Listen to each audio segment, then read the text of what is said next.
Good afternoon. Hi, it's Monday, March 23rd. This is Miss Kim. I'm at home, like all of you, and I'm going to read a book today, or at least one chapter of a book called Code 7. It's by Brian Johnson, and I'll read you the letter from the author right now. Dear reader, you are invited to crack a code, one that will put you on the path to lead an epic life. Read this book closely.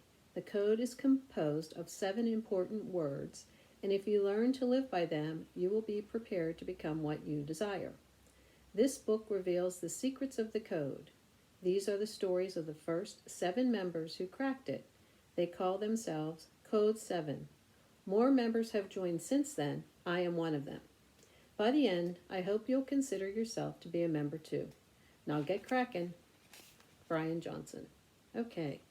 So chapter 1, A World of Possibilities.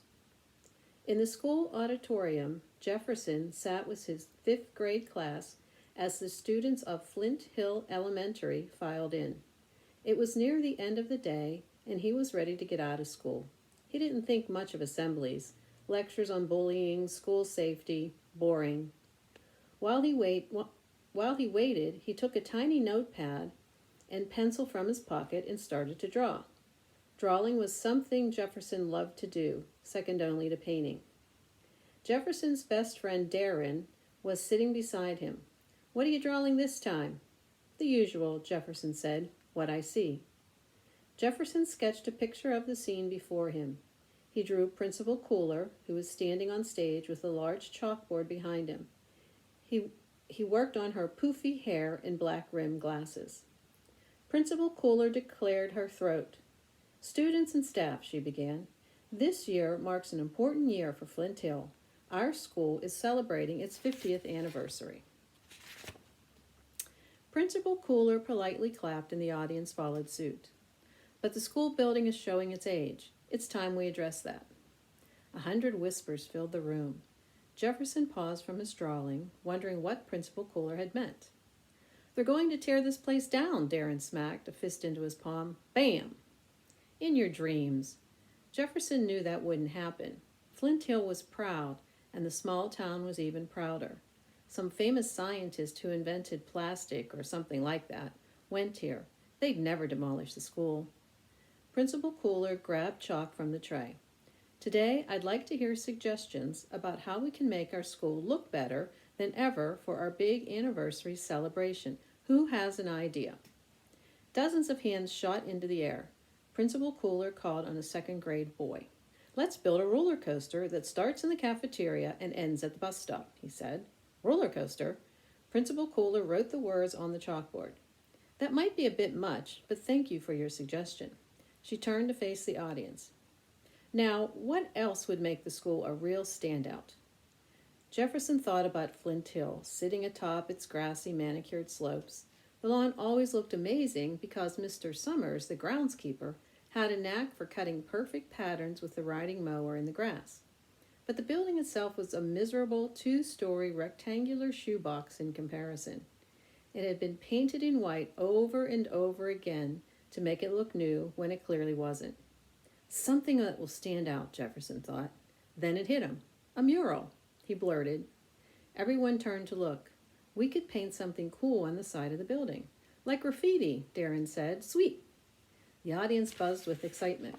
Isn't that illegal? Someone called out. Awesome. Darren began to chant, mural, mural, mural.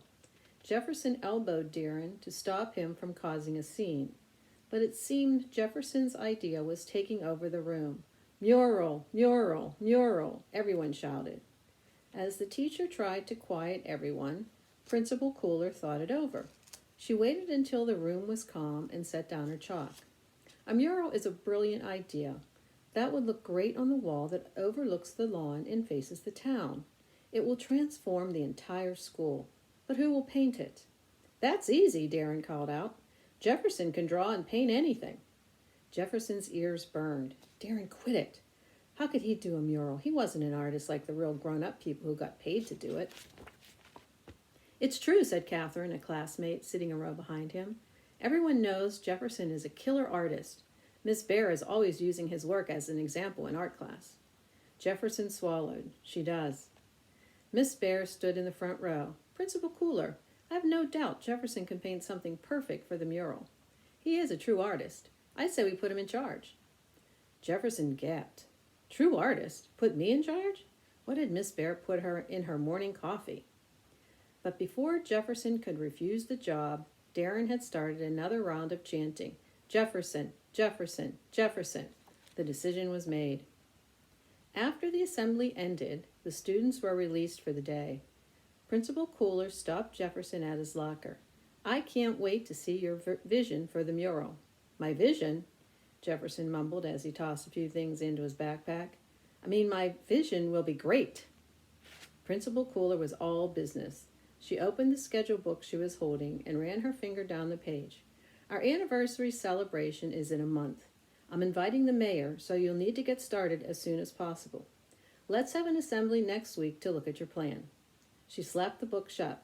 Sounds great.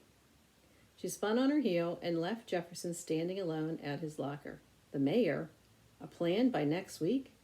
He slung his backpack over his shoulder and closed his locker. How was he going to do this? He headed out the side entrance. Mr. Summers was riding the mower, doing his weekly cut of the lawn. Jefferson strolled out onto the grass and turned to look at the largest canvas he had ever laid eyes on. The 2-story white brick wall seemed to go on forever. What was he going to fill that with? How was he even going to get up there?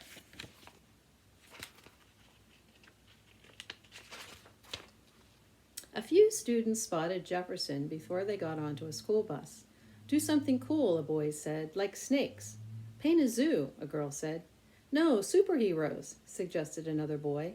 As the kids boarded the bus, Jefferson thought about their ideas. Suddenly, he could picture something, a vision. He pulled out his notebook and jotted things down. The following week, the school auditorium was noisy with excitement. Principal Cooler was already on stage. A screen had been set up, and Jefferson was standing behind a laptop. Once the students quieted, Principal Cooler said, Jefferson will present his design idea for the mural. When he is finished, I will ask for your opinions. Jefferson's hands started to sweat as he pulled up an image. I hope you like it. The auditorium got quiet as everyone took in Jefferson's design. There was a lot to look at. Superheroes, a zoo, snakes, flowers, a roller coaster, practically everything that had been mentioned to Jefferson in the last week. Finally, a kindergartner squealed, The puppy I wanted is so cute. Jefferson sighed with relief. She liked it. But Sparkles really should be pink. Jefferson's smile faded. He glanced at Principal Cooler, who was standing to the side. Interesting, she said. Then she smoothed her skirt and faced the audience. So, raise your hand if you have feedback for Jefferson. Dozens of hands shot up. One student suggested that Jefferson use different superheroes. Another thought that he should add a motorcycle. And another wanted him to change all the colors to black and white. Jefferson bit his lip and scribbled down all the ideas. Not to worry, Principal Cooler said. Jefferson has another week to come up with a revision. Assembly dismissed. After school, Jefferson went outside to look at the wall again, hoping to be inspired. He nodded a hello to Mr. Summers, who was mowing perfectly cut lines up and down the lawn. Jefferson turned to stare at his canvas. Only 2 stories of white wall, yet he had enough ideas from everyone for a 4-story wall. How was he going to design something that would work? Ugh. He was just a kid. He wasn't a real artist. Then it hit him. Of course.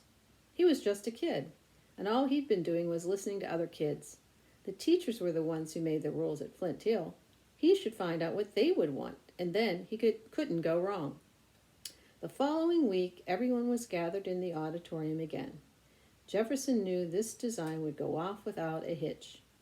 After Principal Cooler got everyone's attention, Jefferson brought up an image on the screen. There it was, Flint Hill, everything the teachers thought would represent the school best, suggested by the rule makers themselves. Here's a picture of Jefferson on the stage with his image in the back. Mr. Averett, the librarian, had asked for books. Miss Milavsky thought drama masks would be nice. Mrs. Mortensen wanted a falcon, the school mascot. Jefferson even put in the cup of coffee Miss Bear said she really needed the other day. "Oh my," Principal Cooler said, studying the screen. "I see you've also included an image of a bigger paycheck for Mr. Lou." "Interesting, huh? Anyone have any feedback for Jefferson?" Hundreds of hands shot up. Principal Cooler picked a girl in the front row. "Where's Sparkles?" she said. "Yeah, what happened to everything we wanted?" said another student. Many of the students were upset that everything they had asked for was gone. But the kicker was when Mr. Averett said he wanted the books on the mural to be arranged by the Dewey Decimal System, not alphabetically. Jefferson's stomach sank. When he looked at his design again, he didn't see anything that had made him confident anymore. It was a disaster. The mural was not cool. How could he ever think a bunch of teachers' ideas could be great to begin with? What was he thinking? But Principal Cooler remained as calm as ever. "Everyone, we put Jefferson on the job because he is a true artist, right? And Flint Hill is not just any school. We are a proud school. We see the possibilities in everyone, and we see it with Jefferson, just like we did with the plastics inventor who went here 50 years ago. Let's give Jefferson the boost he needs." Principal Cooler did more polite clapping. "I'm a believer," Darren called from the audience. "Jefferson, Jefferson, Jefferson." Before long, the whole school was chanting. But this time, Jefferson wondered if they meant it or if they just loved being able to shout in school without getting into trouble. After the assembly was over, Jefferson strolled out to the lawn again. There was Mr. Summers, like an old friend, mowing that lawn and making the school look terrible in comparison. Jefferson groaned. Maybe it was Mr. Summers' fault that Jefferson was stuck in this mess. Jefferson looked at the wall, lay down in the grass, and closed his eyes. His head was swimming with the ideas everyone had given him. From superheroes to poodles to library books, he'd drawn it all. There was nothing left to draw anymore. He closed his eyes, his thoughts spinning. "Hey, boy," someone said. Jefferson opened his eyes. He had no idea how long he'd been lying there. Mr. Summers was standing over him. "I haven't mowed that spot yet." Jefferson got to his feet. "Sorry about that." Mr. Summers took off his cap and wiped the sweat from his brow. "You're the kid who's going to paint that wall, aren't you?" "Supposed to." "Good. It's making my lawn look bad. Make it perfect." "If I only knew how. No one likes my ideas for it." Mr. Summers scratched his head. "I'm confused." He pointed at the wall with his cap. "That wall is blank. Don't you have to paint something first? Where's your idea?" Jefferson started to explain, but as he stared at the blank wall, something occurred to him. He hadn't painted anything. He'd been so busy listening to everyone else's ideas. Where was his? Mr. Summers marched back to his mower. "Paint the wall, boy," he called back. "Then ask what everyone thinks. Now I got a lawn to cut." As Mr. Summers started the mower, Jefferson glanced at the endless slope of perfectly cut grass that the groundskeeper had already finished. "Paint the wall." Mr. Summers was right. Jefferson smiled and pulled out his notebook. The next day, Jefferson told Principal Cooler what he wanted to do. She got him everything he needed: the paint, brushes, and a helper, Mr. Summers. To paint the wall, Jefferson wore a harness and worked on a platform supported by 4 large ropes hanging from the roof. Mr. Summers would move Jefferson around the wall by using the ropes.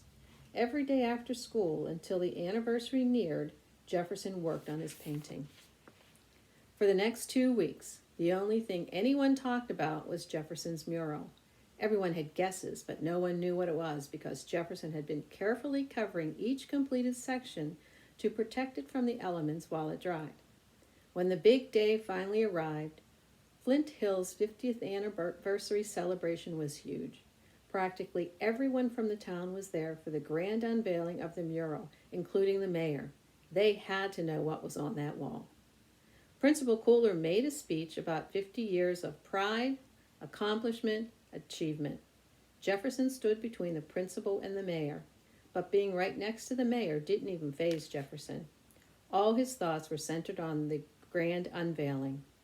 Finally, Principal Cooler said, "And now, Mr. Mayor, Flint Hill presents a mural that represents who we are as a school and the community we live in, designed and executed by one of our very own students.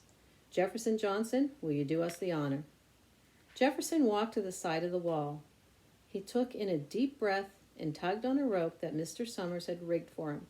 The cloth dropped. One by one, everyone's eyes got big, jaws dropped. The mural was beautiful, awesome, cool. Boys and girls alike started yelling and clapping. Principal Cooler beamed like Jefferson was actually her son and not the son of Jefferson's real parents, who were standing in the front row cheering their heads off. Jefferson couldn't have felt more proud. He was an artist, a real artist with vision. After the ceremony ended, Darren slapped Jefferson on the back. "So how did you know what to do, man?" Jefferson shrugged. "The usual, I paint what I see." Jefferson and Darren stared at the mural together. Jefferson had painted a continuation of a perfectly cut, expansive green lawn that met a gorgeous horizon in the distance. The sky in the mural matched the real one behind it. At the top, Jefferson had written, "Flint Hill, see your possibilities." Flint Hill looked like it just might be brand new, like Mr. Summers' lawn. It was absolutely perfect, too. So, from that, we should figure out what the first word is to crack the clue. What do you think?